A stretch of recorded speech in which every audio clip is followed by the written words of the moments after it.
আসসালামু আলাইকুম রহমতুল্লাহ ওবারাকাতু। সবাইকে শিক্ষামূলক চ্যানেল আরিফ একাডেমিতে স্বাগতম। আশা করি সবাই ভালো আছেন, সবাই ভালো থাকবেন, সুস্থ থাকবেন সে প্রত্যাশা নিয়ে শুরু করছি আজকের শিক্ষামূলক টিউটোরিয়াল। আজকের শিক্ষামূলক টিউটোরিয়ালে আমরা যেটি শিখব সেটি হলো how to use text effects and typography in Microsoft Word, অর্থাৎ মাইক্রোসফট ওয়ার্ডে কিভাবে আমরা টেক্সট ইফেক্ট এবং টাইপোগ্রাফি ব্যবহার করব, এই বিষয়টি নিয়ে আজকের এই টিউটোরিয়ালটি সাজিয়েছি। আশা করব টিউটোরিয়ালের প্রথম থেকে শেষ পর্যন্ত দেখবেন এবং অন্যদেরকে দেখার জন্য টিউটোরিয়াল এবং চ্যানেলটি শেয়ার করবেন।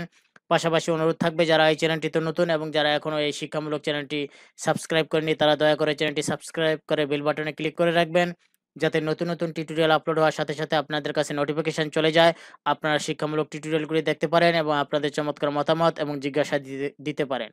তো চলুন শিখে নেই how to use text effects and typography in Microsoft Word. প্রথমেই আমরা একটি মাইক্রোসফট ওয়ার্ড ডকুমেন্ট ওপেন করব এবং কিছু টেক্সট ইতিমধ্যেই লেখা আছে। এখন আমরা এখানে কিভাবে মাইক্রো এফস এবং টাইপোগ্রাফি অ্যাড করব বা ব্যবহার করব সেটি এই টিউটোরিয়ালে দেখাবো।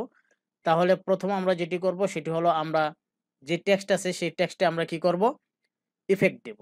ইফেক্ট দেওয়ার জন্য আমরা এটি আগে প্রথম সিলেক্ট করব। সিলেক্ট করেছি, এখন যেটি করতে হবে, হোম ট্যাবে ক্লিক করব। হোম ট্যাব থেকে এই যে আইকনটি দেখতেছেন তার ড্রপ ডাউনে আমরা ক্লিক করব। ড্রপ ডাউনে ক্লিক করার পর এখন দেখুন, আমি ধরুন এটি দিতে যাচ্ছি। যখন এটি দিব তখন আমি এটাকে ক্লিক করব। দেখুন আমি যখন ক্লিক করেছি তখন কিন্তু যে টেক্সট যে ইফেক্টটা আছে সেটা কিন্তু এখানে চলে আসছে। দেখুন চমৎকার লাগতেছে। একটু যদি আপনারা লক্ষ্য করুন তাহলে বুঝতে পারবেন যে টেক্সট ইফেক্টটা কিন্তু আমরা দিতে পারলাম এবং খুব চমৎকার দেখাচ্ছে। আমরা আবারও সিলেক্ট করলাম। সিলেক্ট করার পর আমরা হোম ট্যাব থেকে ড্রপ ডাউনে ক্লিক করলাম। ড্রপ ডাউনে ক্লিক করার পর আমরা এখন আরেকটি দিতে চাচ্ছি। এখানে দেখুন যেটার উপর আমি মাউসের কার্সারটা রাখতেছি সেটাই কিন্তু এখানে হয়ে যাচ্ছে। তাহলে আমরা কি করলাম, ধরুন এটাই দিতে চাচ্ছি, দিলাম, টেক্সট এফেক্টটা কিন্তু হয়ে গেল। এখন যদি আমরা আবারও ক্লিক করি, ক্লিক করার পর এখন যে আউটলাইনটা আছে সেই আউটলাইনটার থেকে আমরা একটু কালার দিতে চাচ্ছি।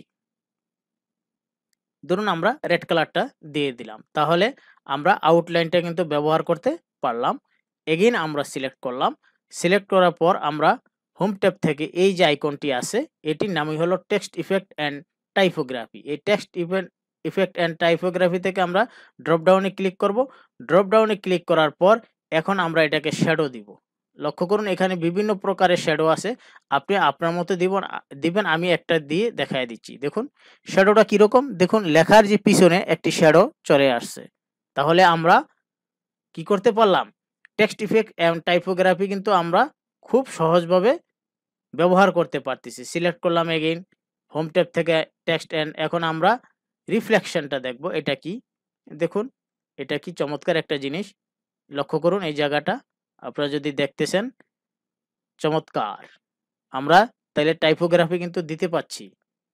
এগেইন সিলেক্ট করলাম, আমরা হোম ট্যাব থেকে আমরা টেক্সট অ্যান্ড টাইপোগ্রাফিতে গেলাম। যাওয়ার পরে এখন আমরা আরেকটি দিতে চাচ্ছি, ধরুন এটি দিলাম। যেটি আপনি দেন আপনার ইচ্ছে মতো, খালি জায়গায় ক্লিক করব। এখন এটা আমরা দেখব। এগেইন সিলেক্ট, হোম ট্যাব থেকে আমরা সেম টেক্সট ইফেক্ট। এখন আমরা কি করব, আমরা শ্যাডোতে আরেকটা শ্যাডো দেখব। দেখুন আমরা আরেকটা শ্যাডো যদি দেখি, লক্ষ্য করুন আমরা একটু আন্ডুতে যাচ্ছি। এখন আমরা যদি আরেকটি শ্যাডো দেখি, দেখুন শ্যাডোগুলি যে যেটা পছন্দ সেটা আপনি অ্যাপ্লাই করতে পারবেন এই লেখাগুলির মধ্যে। এখন আমি একটু নাম্বারে করব। এই তো গেল টেক্সট, এখন 1 2 3 ধরুন 4 আছে। এই চারটি আমি কি করব, সিলেক্ট করব। সিলেক্ট করার পর সেম হোম ট্যাব থেকে আমরা টেক্সট ইফেক্ট অ্যান্ড টাইপোগ্রাফি, এখন আমি যে নাম্বার আছে এই নাম্বারটা আমি একটু স্টাইল করে দেখাবো। দেখুন চমৎকার। আবার যদি আমরা দেখি ডিফল্ট, এটা ডিফল্ট। এইভাবেই আমরা মাইক্রোসফট ওয়ার্ডে আমরা text effect and typography use করতে পারবো। এই ছিল আজকের এই চমৎকার শিক্ষামূলক টিউটোরিয়ালটি। আল্লাহ হাফেজ।